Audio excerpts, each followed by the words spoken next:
Begin the reassembly by greasing the inner lips of the shaft seals.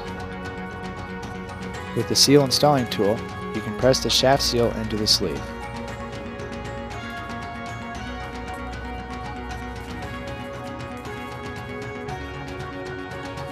Then press the other seal into the body.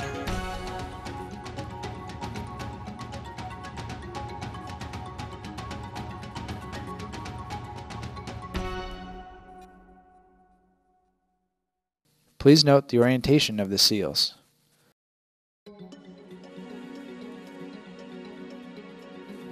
Replace the O-ring by putting it into the second groove here.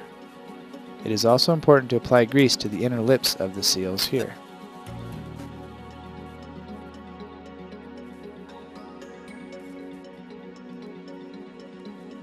Using the bearing press, you can slide the shaft through the sleeve and through the bearings. Install the retaining ring on the shaft, making sure that the ring sits firmly in the groove provided in the shaft. Now you are ready to install the high-pressure seat and seal. To do this, apply grease to the outside of the high-pressure seal and push it into the bore of the shaft. Follow that with the brass seat, being sure that the chamfered side is facing up. Slide the shaft and bearing assembly into the head. Install the retaining ring into the groove.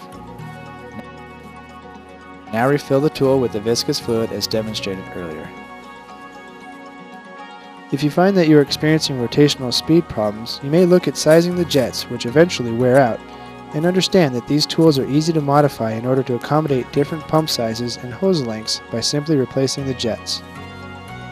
Stoneage offers all the parts and tools seen here individually and in kits to help you with your repair, and we can also provide a comprehensive operator's manual for your tool.